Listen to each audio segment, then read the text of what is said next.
Hello and welcome to Chaos and Caffeine, podcast number 45. Today we're going to talk about Memorial Day and a little bit of the history behind it. We are also going to talk a little bit about veterans as well. Not so much the Memorial Day side of it, but veterans entering the workforce. June, of course, will be working with me again today so that I'll have her grabbing some statistics for us. But first, we're going to get the coffee out of the way. Now, being a Navy veteran, caffeine is a big deal for me, so that's part of the reason why we do the chaos and caffeine approach. I had one of these left, tried it this week. Janine had brought these in. It's a Signature Select, which you can get these at like Target and places like that. It was a Black Forest cake flavored light roast, which I usually don't do light roast. The funny thing about that is often the light roast is the higher caffeine, and it's an Arabica coffee. So this is an artificial flavoring they put in there. It's basically extra chemicals, but not too bad. It's extremely aromatic. I ran just this one, and you can smell it everywhere. We had also done something else. I don't know if I mentioned, but last week we put in a new Keurig that is far more reliable than the last one. That also allows me to use a filter for ground coffees. So we'll be picking up some ground coffees while we travel and introduce those as well. So let's go ahead and give it a shot. All right, here we go. Black Forest cake light roast. The aroma sounds like it's already doing half the work, and I'm curious about the taste. Once that caffeine kicks in, we'll jump into the history. That gave me an extra couple of sips. Thank you, June. Excellent. I'd already expected it. Very good. Didn't get a chance to stop by somewhere else. There's a couple of places that have been opening up. There's coffee shops opening up everywhere. Somebody had told me once that people are drifting away from coffee. I highly doubt it. So let's get into the actual topic. It's a little bit somber. I will say that over the course of the last maybe decade, a lot of the people I served with in the Navy, a lot of the people, especially the older folks, have passed away. I do remember a good friend of mine in the Navy while we were building the Roosevelt. He had an issue happen at home, went AWOL. They worked something out with him, and he was on his way back. The reasoning made sense. He should have done things a little bit differently, but he had basically hopped in his car and driven home to settle the issue. He was given a time limit to get back and had lost sleep over it, they believe, because he died in a single car accident on the way back. That was my first experience losing someone. I was 18 at the time. He and I went through boot camp together and a bunch of other things. So the loss of our veterans and our shipmates or whatever service you serve in doesn't always have to occur in combat. But there's a bit of history behind Memorial Day.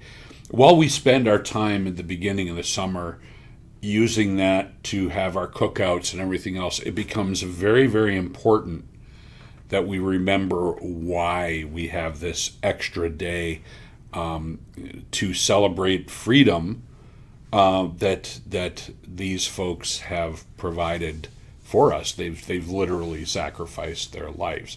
Now, it's not always, as I mentioned earlier, not always a loss in combat. Sometimes it's just, they pass along at some point, and we remember their sacrifice and service as they go through. I served as an electrician in the Navy, and one of my favorite leaders on the non-commissioned side was Senior Chief Short.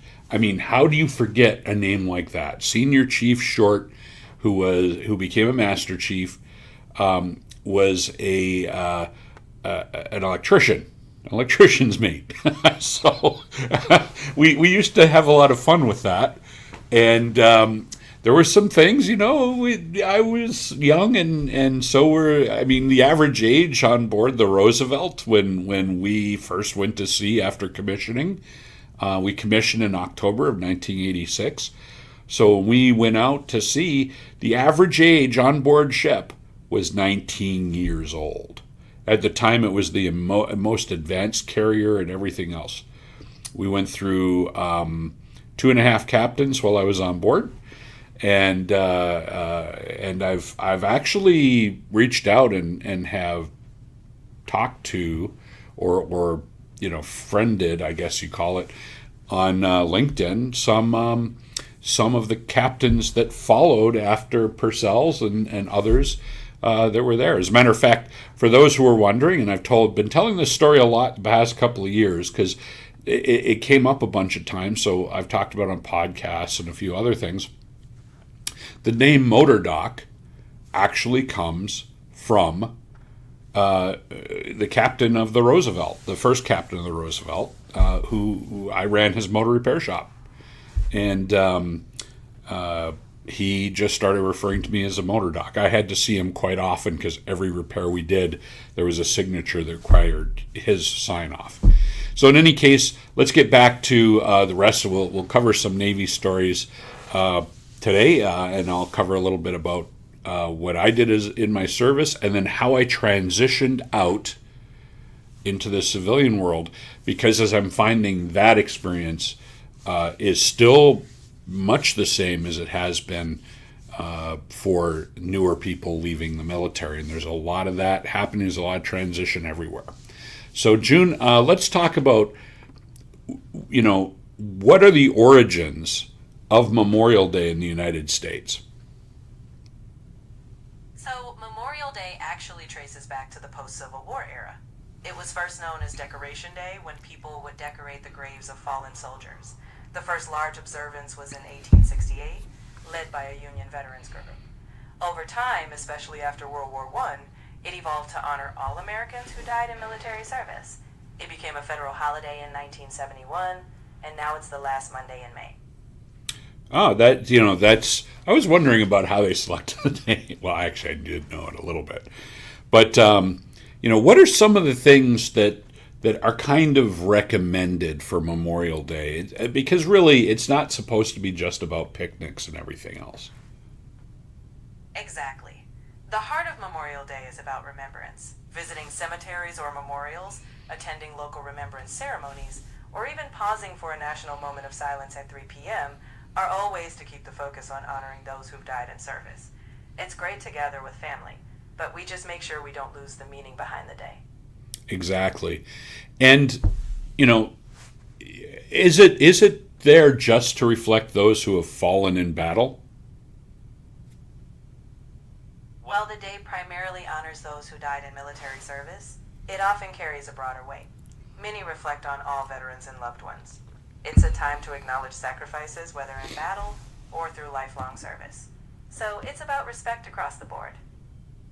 Yes, and it's important to remember, too, like I only did one term. My contract was for 4 years, which meant 4 years active, 4 years inactive, although I did about 18 months of active reserves after I got out.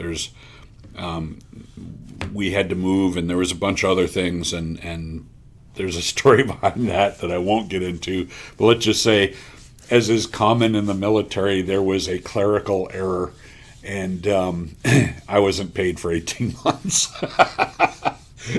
And then I was. But that's neither here nor there.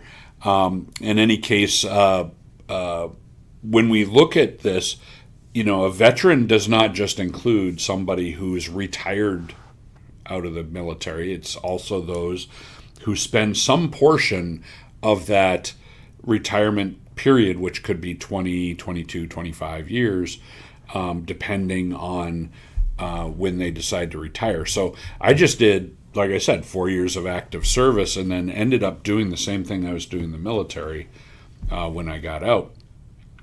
And there were benefits that went along with that. There was some, at that era, we had a slightly different benefit package than they do now. And I also had left Illinois and returned to Illinois, and that gave me access to state benefits. People often forget to look at state benefits.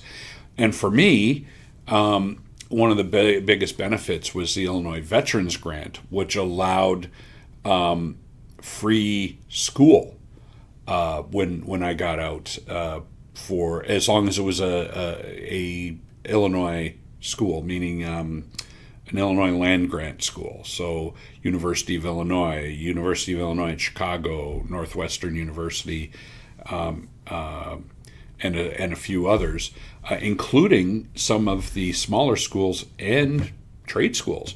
So there was a lot of benefits. And when you're considering whether you want to volunteer, because it is a volunteer thing, it helps to look and see what the benefits are after the fact.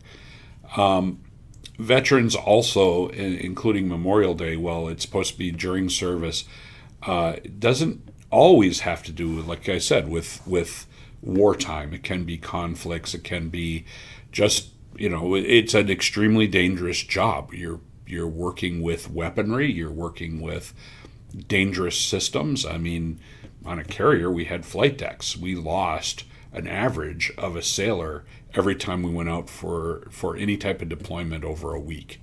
So it happens. I mean, get blown off the flight deck or whatever else.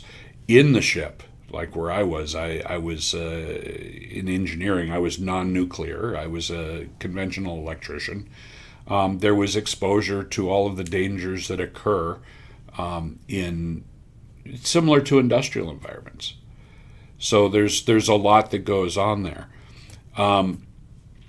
But getting back to the Veterans Day thing, again, it's a time of remembrance. I'm going through my cruise book yesterday a little bit, just remembering folks that I served with that are no longer with us, and watching as veterans. I think some of the last from World War II have just passed away within the last couple of years. So as we move forward, these are big sacrifices. The benefits are not great. You don't join the military to become rich. That's for sure. Often, especially when you are a non-commissioned officer or even below that, so you're in the first rates before you hit E4. E4 is a slight step up, or was. I mean, I remember a lot of my shipmates that were younger, 18 to 20 years old, and they were, E3 usually, or E4, that would be married and have kids. They were on food stamps. They were on assistance because there's definitely not enough money from the military. They'd have one family car and a cheap apartment, and so on and so on and so on. I mean, when you got married, you got an additional benefit to help you support your family, usually referred to as BAQ, and basically you had to get permission to be off ship. Really what it was the paperwork. So basically, what are some of those sacrifices? I mean, even not just the combat, the direct frontline combat veterans, but what are some of the things that you would see from military service that we remember service members for? We often think about the big sacrifices like combat losses, but it's also the day-to-day. Long deployments away from family, physical and mental tolls, and being in dangerous environments even outside of battle. Whether it's maintaining equipment under pressure or navigating constant moves, the commitment is huge. And Memorial Day reminds us to honor that entire spectrum of service. Is there an aspect of this where we kind of think about the spouses of the military? I'm thinking in terms of, like, one of the ones that I just watched was the Ford was being used, the USS Ford was being used as as kind of our big showboat for two conflicts that we recently had, one in Venezuela and one overseas. The ship didn't get a chance to come back into port, so was deployed for just over 11 months. I I didn't go on a med cruise on the Roosevelt. As a matter of fact, I left the weekend before it pulled out on the med cruise. So the longest deployment I had was about 45 days, and that was rough. Watching the impact on families, the sailors and their spouses, things like that. Because you go from being basically a two-parent family to a single-parent family really fast. And you were going to say something, June. Exactly. Those long separations really test families. The spouses and kids hold down the fort, often without knowing exactly when their loved one will return. It's a huge sacrifice. And they deserve recognition too, because they serve in their own way, keeping life stable while their loved ones are away. And that's one of the keys about the military. Is it's technically it's a big family. I mean, you're all having the same experience.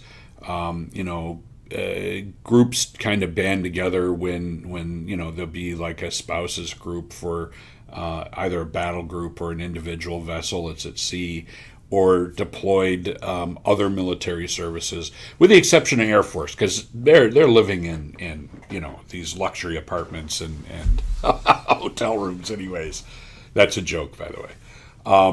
It's kind of an in-service joke. That's something else, June, right? The Memorial Day is often a remembrance. I almost call it a celebration. Technically, it is, I guess. But it's a remembrance of those who came before that allowed us to have the lifestyles we have. What am I looking for here? What people often forget is within the services. Like my brother served in the Army, 10th Mountain, deservedly so. But in case, so there were a couple of us there, and I'm going to get into my history of military service in a little bit, and kind of my family's a little bit. It goes back a long way. There was somebody in my family in the military going back generations upon generations. As a matter of fact, the Penrose name goes back to 1101. We actually have a coat of arms based upon Penrose in Cornwall, UK. So in any case, we'll cover a little bit of that. But when I think about these things, and I think about the sacrifices that go in, you've got the non-military civilian side that don't have that experience. And it's really interesting because you have a group of people where the service member themselves has gone through, the purpose of boot camp is to tear you down and rebuild you.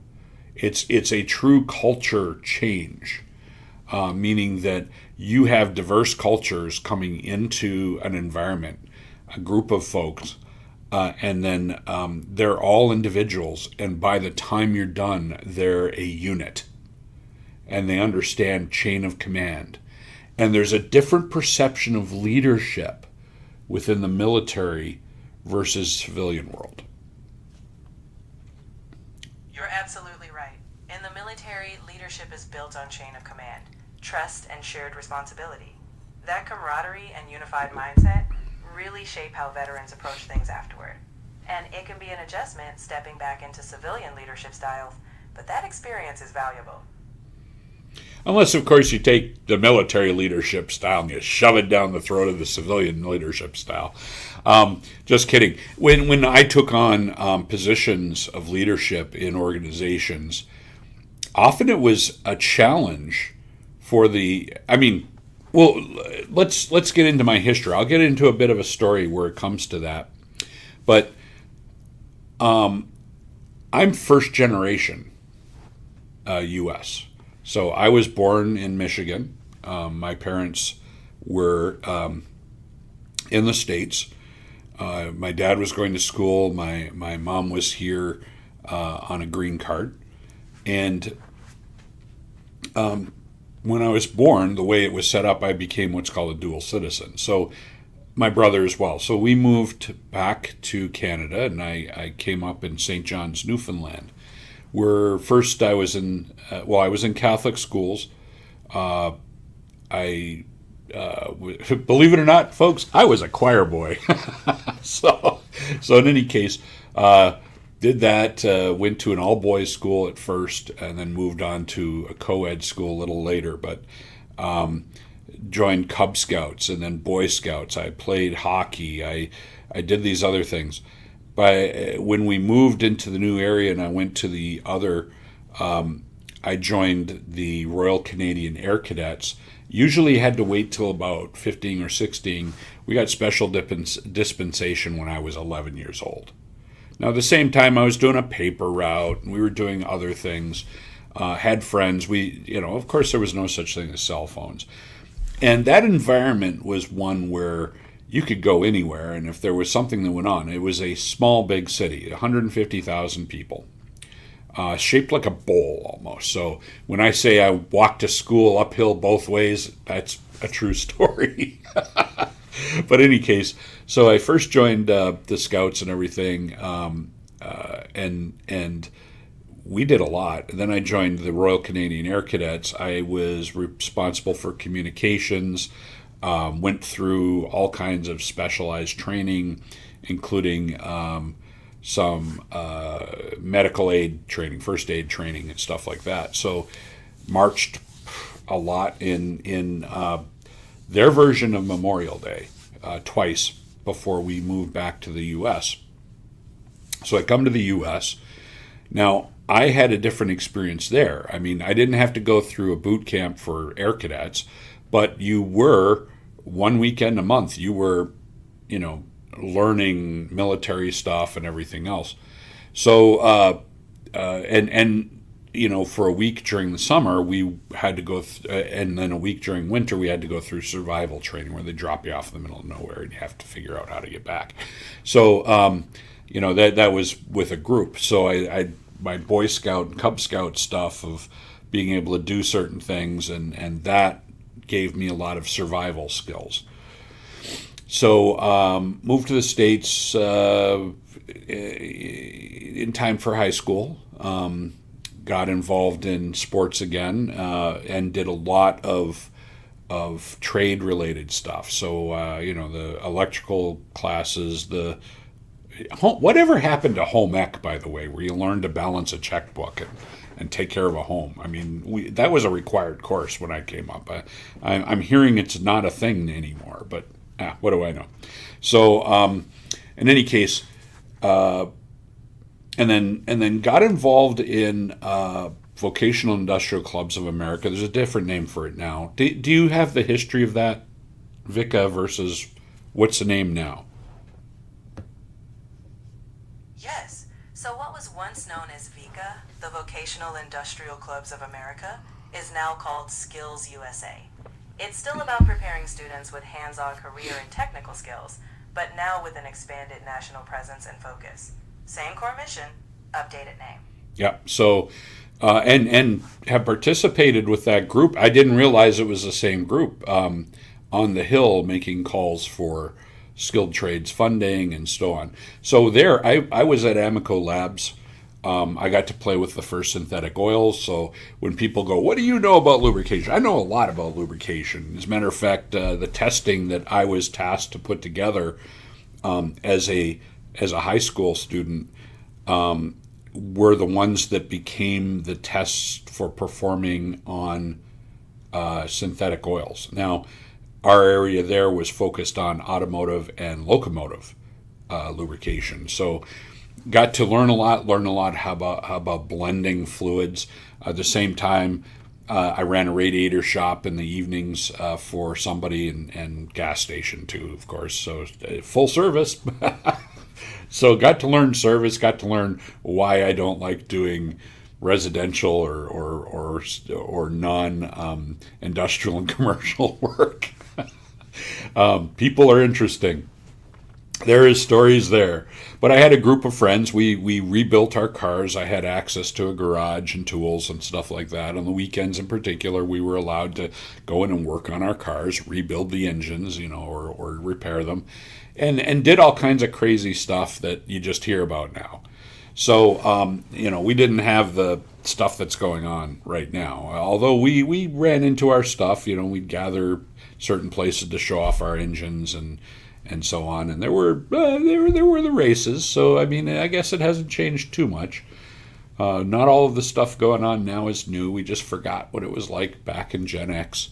So getting past that, decided because Amico Labs was, I had the opportunity to take a scholarship to go into chemical engineering. Decided instead that I didn't have the discipline. I was a high school student with money. The classes that I was taking were basically a breeze, and some of them were the advanced classes. Just the difference in how I grew up. Okay, so my brother was similar, except he didn't make it through high school because he was hyper intelligent, or he is, and so on and so on and so on. So. Good family. My dad had a PhD in biochemistry and was in demand for a lot of things having to do with fisheries and water. A lot of research in mercury and in the lakes and so on. So I kind of looked at it, and I had a decision to make. I could go to college, but I probably would have continued the same way. And I think I made a good decision. And then I said, you know what? I don't have the discipline to go to a college. I partied on the weekends. I partied hard. I had money in a car. It was all mine, and that was before I graduated high school. So I went ahead and said, you know what? Probably a good idea to get some discipline. And I looked at the different services. Figured it was going to either be Marines or Navy. I did look at Air Force and I did look at Army, but I decided I wanted technical knowledge. Best schools at the time were Navy. That's the real reason I selected the Navy. It wasn't the fact that my dad had served in Canada for a brief period in Naval Reserves, or the certain other things. My family before that was primarily on the Penrose side and on the Bulbrook side. Were my mother's side were all primarily Army. And then you go back to the early days. I mean, my family, the Penrose side, started as privateers. Yep, I'm a pirate. In any case. So joined, and there was a strong push towards the nuclear power program. They got me to sign something, and when I went in, discovered I really didn't want to go that direction. We did, there were several of us. We did really well in A school, so we went through boot camp, met this group of folks, Company 381, and we all, about half of us, ended up on the Roosevelt. So they have a tendency to try to keep groups together to have cohesive units. So went through A school and everything else, opted to not go into the nuclear Navy, so they had us temporarily at Great Mistakes, the Great Lakes Naval Station up north of Chicago, during that whole time. So I was within 45 minutes of driving time from home. Through the first 7 or 8 months of service. So actually all the way through the following summer. So I went in late in the year, and then, so about 7 or 8 months. So then got transferred to Virginia. And what had happened was I asked for a small ocean-going vessel in the Pacific because I'd seen enough of the Atlantic. I wanted to see the Pacific. I was a history buff and warfare history and all this other stuff, war gamer basically, and said I want to see Asia. I want to see the Pacific Rim. I want to see a bunch of other things. So asked for a type of vessel that would be pulling into port a lot. And so they gave me the world's largest ship under construction in Newport News. Let that be a lesson. Don't ask for what you want unless you know somebody. So I went out there. I was one of the first 100 on board. A ship that would eventually have a crew, not including the air crew, of between 4,000 and 4,500. An 1,100 foot length to the ship, 300, almost 400 foot wide at the flight deck. It, of course, narrows down, and you cannot conceive of the size of an aircraft carrier until you walk by it, until you're on the dock walking to the aircraft carrier. So got there, they had just started putting on the island, the part that sits on top of the flight deck where the control room is. It just started laying down the flight deck. I got to see a lot of that. They still were installing all the nuclear equipment, so got to do stuff related to that. When I got there, they said, "What do you want?" I said, "Well, motors and generators were my worst subject in A school." I put that on the instructor. He really didn't understand as much as he should have. So I said, "How do I learn more about motors and generators?" And so they put me in the motor repair shop. I had advanced in A school to E4. I kind of went down an interesting path because I got meritoriously advanced for each of my things. I had to take the test and everything, and I did well. But there were certain things that I was doing, and I was in the right spots. Did I aggressively go after them? No. I volunteered for things that other people didn't want to do. I mean, I drove a bus, and then I was a driver for one of the commanders, and then I was admin guy for a little bit while we were waiting for things, because while you're waiting to get into A school or BWE school, basic electrical electronics school, you had all that. It was fun at the time because the other people that were with us included members of the Saudi Arabian military. I think at the time was, Iran hadn't fallen yet. So we actually had some Iranians as part. So we had foreign navies that were serving along with us that went through training. Great way to learn about other cultures. That was a big thing too. I mean, I grew up in Newfoundland. It's a very homogenous environment. And coming down here, I wasn't exposed to things that I was most definitely exposed to from all the different cultures coming together in the military. I didn't understand when people would refer to other cultures in negative ways, we'll say. I won't use the words that everybody's using now. So I didn't comprehend it. It wasn't the environment I grew up in. So I was kind of in every group and had a good chance to work with a lot of great people. And even I remember being confronted about one of my mentors who was training me about motors, that I shouldn't hang out with somebody like that because of the color of their skin. And that was from another person. And just it didn't dawn on me. But in any case, long story short, it was a very, very interesting mixing pot, and things happened in a microcosm of what you see elsewhere. But we were also all very uniform. So I had my troubles. Of course, I got in trouble a few times, and you have your interdepartment conflicts and so on. Not like in the movies. I'm sorry, folks. The movies are made for civilians, so they try to make it seem like an office environment.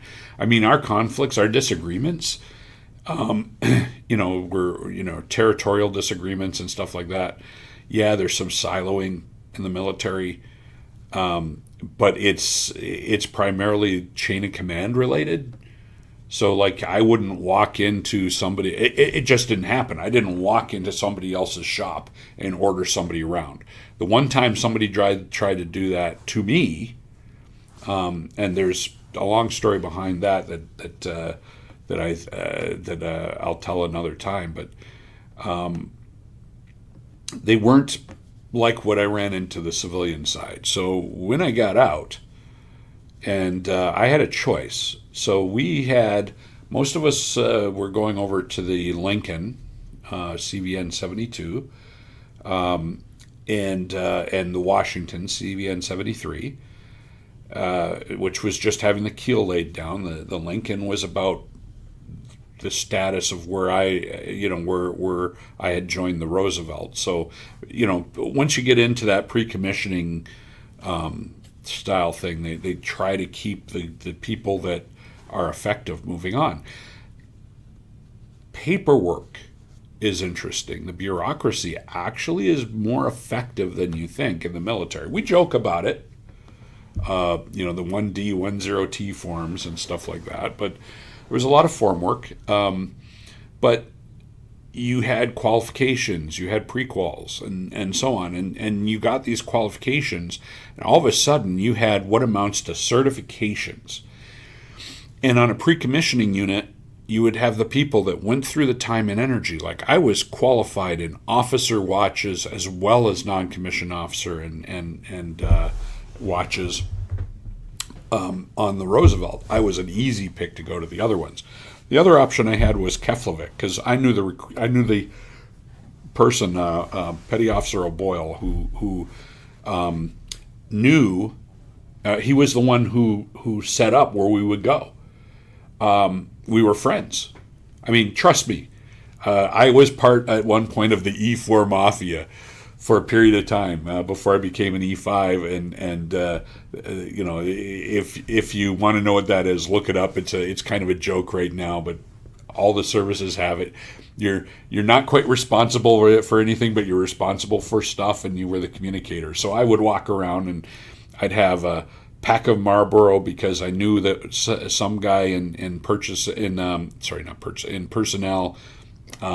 liked the Marlboro cigarettes. I had can of Copenhagen because so and so liked that. I'd have a bag of chew because somebody liked that, and then vanilla flavored. There was a place here in Illinois that made this phenomenal French vanilla pipe tobacco, and Lieutenant Commander Lidgett, who helped write most of the manuals for the nuclear navy. The operations manuals for Central Control, and most of my watches were down in Central Control. He loved it, so we'd sit down there. You could smoke on board ship, so we would be smoking our pipes and chatting away and stuff like that on mid watches. He liked mid watches because it was quiet and he didn't like people. So I learned a lot about not liking people. Actually, I learned a lot from him. Learned a lot of cultural stuff. Learned a lot of technical stuff. So I learned everything I could. I learned balancing. I learned electrical systems. I learned controls. I learned motor rewind. I was a motor repair journeyman before I left. All the stuff people go, oh, what school do you go to now? Well, military, because the training I got post-military all the way through my PhD was, I used some of it.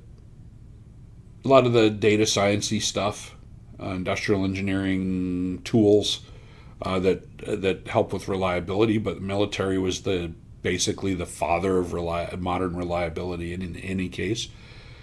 So most of what I do right now was all stuff I learned during that 4 years in the military. I'm a tradesman. I'm a Navy electrician. I know how to wire panels. I know how to do all that stuff. I knew all that stuff from the training I got. So getting out, I was offered a position with a motor repair shop about a year before I departed. So considered that. My girlfriend at the time, who I married, and we had 2 kids later. But we made the decision for me not to stay in. Technically, I was fully invested in that environment. I could have easily, served an entire career in the military. I was happy. I was on track for if I'd reenlisted, I would have been an E6, and that would have put me on track for chief, senior chief, or higher while I was in, or into OCS, which was a suggestion to go over and become an officer. There was a number of different options I had, especially in the engineering area. So, and I learned I liked being behind the scenes. I did not need to be the guy out front. I like teaching and talking about stuff, but I'm just as happy, sitting down doing what I do, fixing things. I know I have to be in front of people, but my love is being in there and solving technical problems. So I got in the military, and it was a shock. It was a big shock. And that's the transition part. That's kind of what this subject is. So we military to veterans exiting, right? So I'm going to ask June for some input because I've been talking on, and I'll get right back to the transition out. But June, what are some of the things that are talked about often about non-commissioned and commissioned, or any military person transitioning from the military into civilian? What are some of the challenges that are found?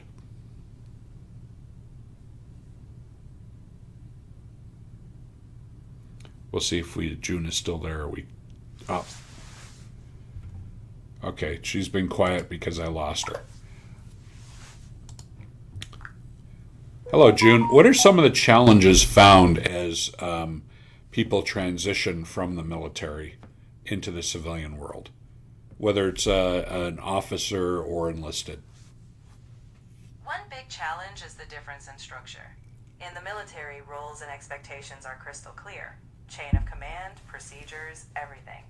In civilian life, organizations can be more ambiguous, and that can be frustrating.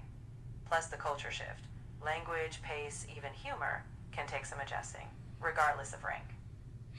You know what? That's an interesting point.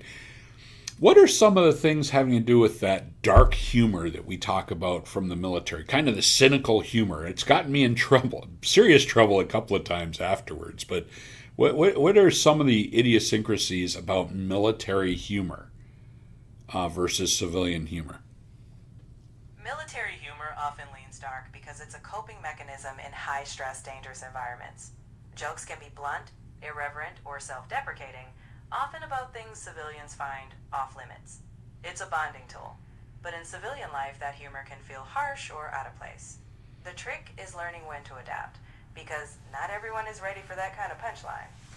Yep, and then how about the cynicism that often comes from military going into civilian?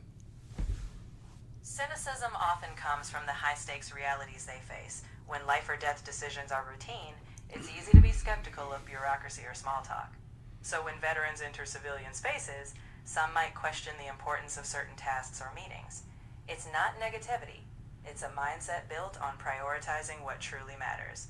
But over time, most find a balance between purpose and patience. And how about that going along with that, and you brought up an interesting point, that effectiveness part. So going into a meeting that's absolute BS. Did you do that in the military? No. If you walked into a meeting or you were having some kind of gathering in the military, we joke about hurry up and wait, but there was often reason behind it. Exactly. In the military, time and resources are precious, so meetings are typically geared toward action. In civilian life, some meetings can feel like they're just for show, lacking purpose. That can frustrate veterans who are used to efficiency. The shift is realizing that while some civilian processes might seem slower, they often build consensus or relationships that are valued in that environment. Then there's also the self-sufficiency. So I served in the Navy, and when we were at sea and something went wrong, we couldn't run down to the local hardware store to get something. Whereas Whereas here, if I'm at a factory or something, they'll say, "Oh, let's get so and so from down the street." And how is that seen as different? How does that cause some conflicts? Well, that can lead to some friction because veterans are used to solving problems on the spot with what they have ingenuity and immediate action. In civilian settings, the reliance on external specialists or waiting for supplies can feel inefficient. Veterans may feel impatient or underutilized, while civilians might see them as too intense. Bridging that gap means finding a balance between initiative and collaboration. And there's a big one too, and this has caused some interesting things for me that are probably, we'll talk about them later because I want to try to keep this within the 60-minute top limit I usually try to in my podcast. But I do want to point something out, the difference in leadership style. So the average military leader will, and we're talking about all levels. I mean, I was a leader even when I was an E4. I mean, heck, in boot camp, they used to put me in charge of things, and I didn't understand why. I couldn't understand half of what I was doing. But the point was, you protected your people. You took input from stuff, but when something went wrong and you were in charge, you didn't hide and you didn't throw your people under the bus. You didn't last long as a leader like that because all people within all the other decision makers would recognize that pretty quickly. And not like I said, it's not like in the movies where you have the guy who's doing that kind of thing and he's getting away with it. Very rarely, like when I watch, even the senior people, the in the news now, these folks, you usually hear them spoken about reverently or they're not around long. But on the civilian side, it's not uncommon to see people throw their people under the bus. It's true. In some civilian environments, accountability can feel less direct. Leaders might shift blame to protect themselves or the company, which can be jarring for a veteran used to owning responsibility. The good news is that veterans' strong sense of integrity often stands out as a positive influence, and when that rubs off, it can transform a whole team. Exactly. So, as when I became a civilian, I embraced certain things. There's some quirks in my personality. I have this tendency not to give a damn about what people think. I think they changed it now. I've got a version of autism, basically. So, I see things differently. We'll just put it that way. So, when I look at when I came out and I looked at things, first thing I ran into, let's just talk about what happens first. So when you're at sea for even 30 days, when you come back into port, the first thing they say is don't drive your car within the first 24 hours.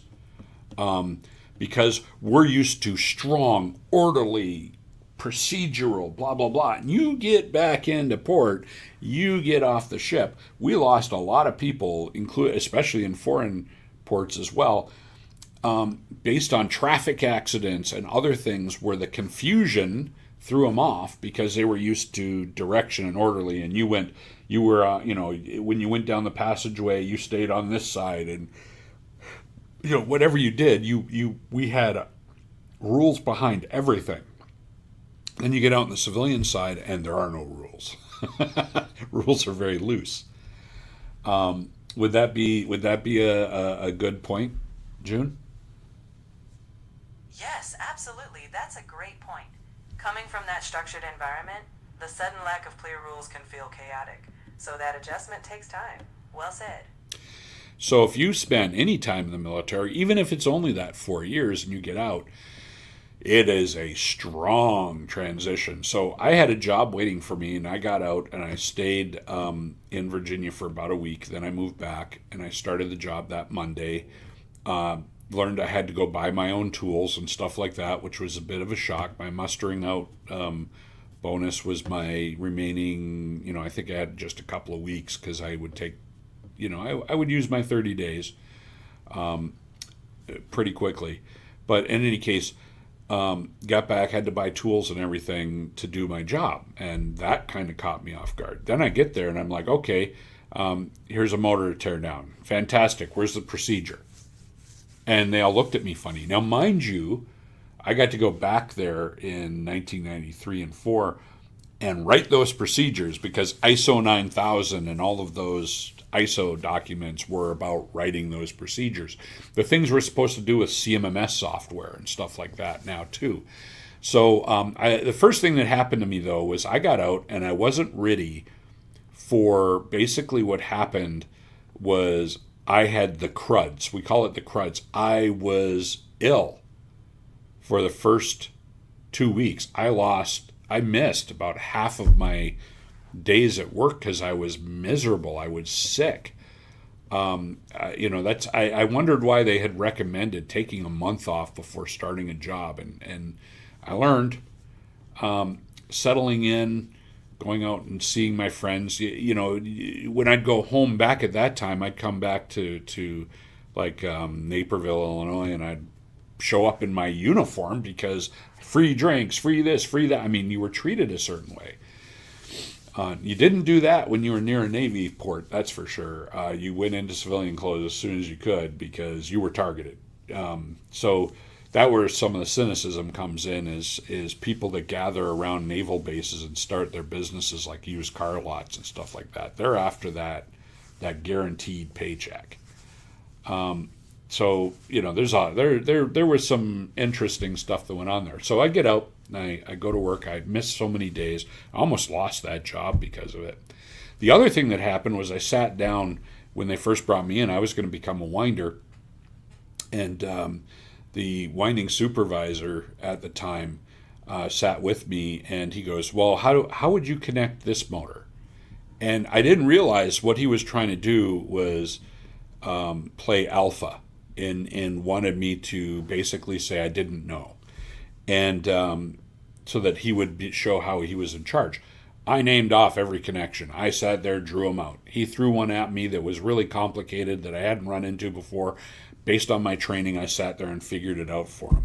And his response to me was, "I'm going to tell them that you don't know anything about rewinding." And I looked at him in shock and I said, "Well, why are you going to do that?"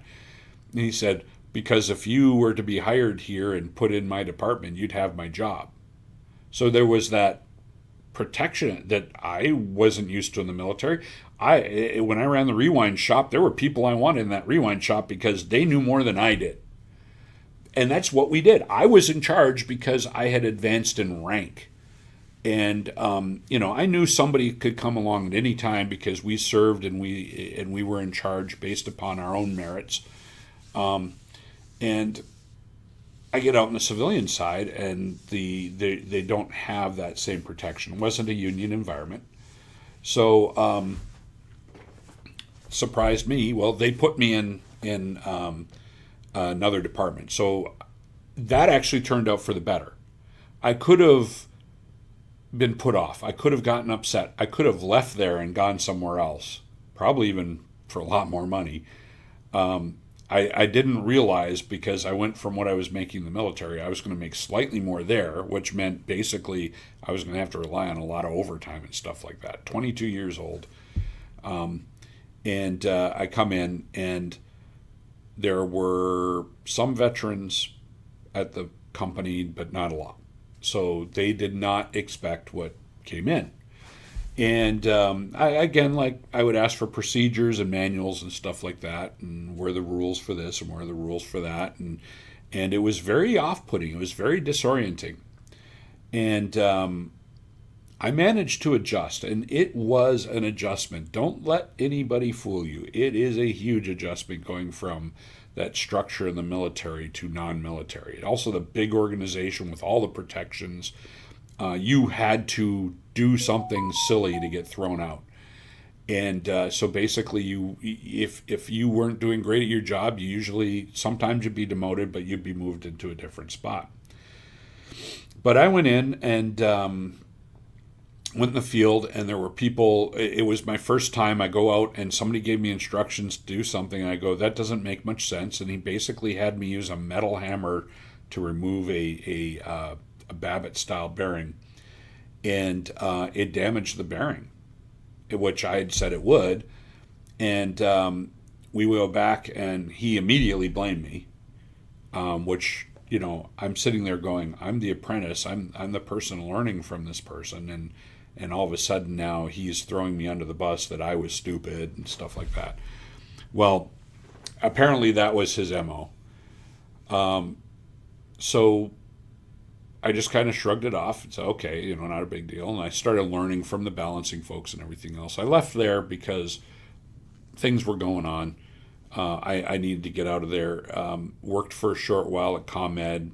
I was going to become a lineman, but they had me go through the accounting department first before going through that way.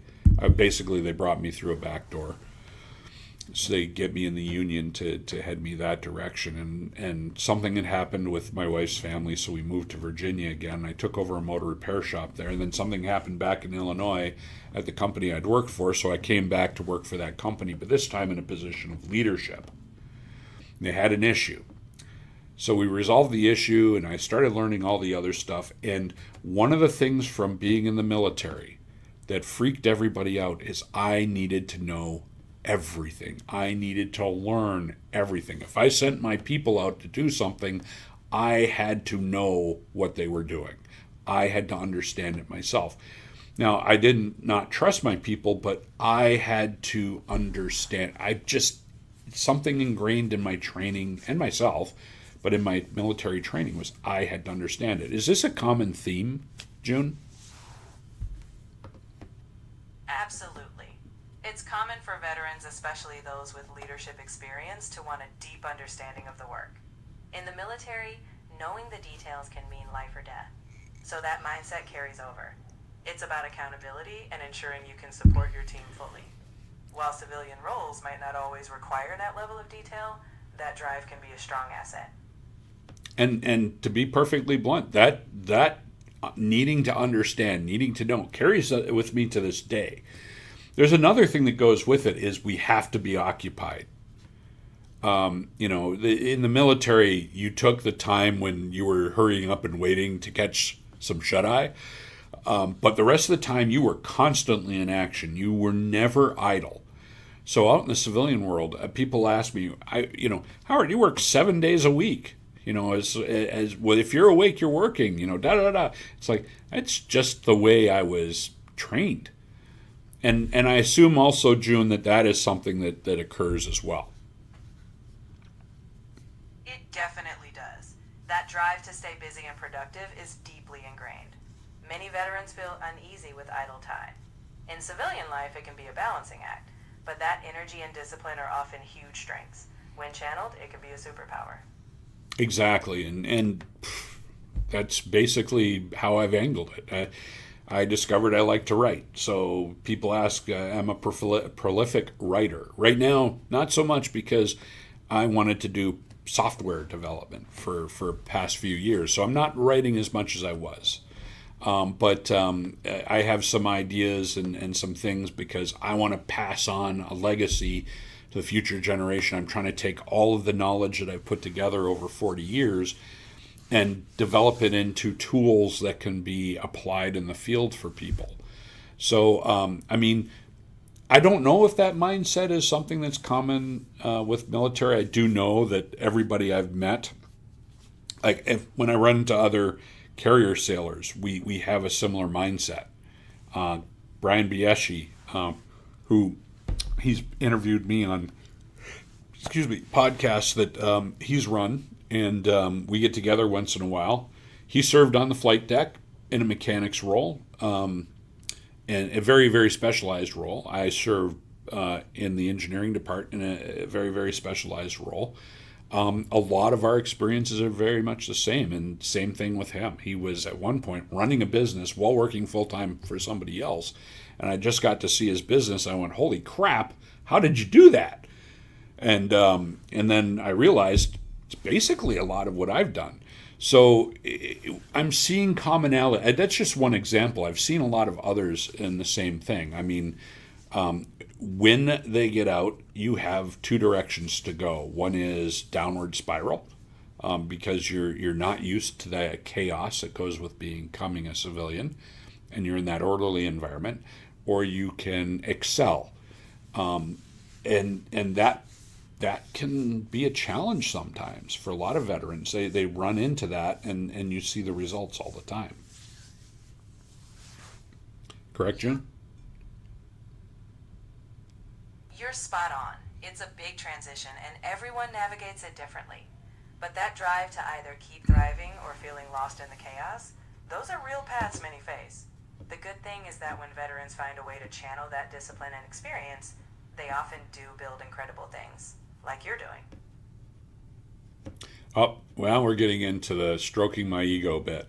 So with that, folks, I'm going to kind of end that discussion. Let me know in comments, whether this is on LinkedIn or YouTube, what else you might want to know about the veteran experience. And I got out of the military in the end of, it was 1989, basically. End of 1988, but technically I started my new job in the first week in January 1999. So, and then I served until 1990, just into 1990 as active reserves, and that's another story. That was a funny story, very military, and it provided an interesting clash. But we're going to cover that under another one.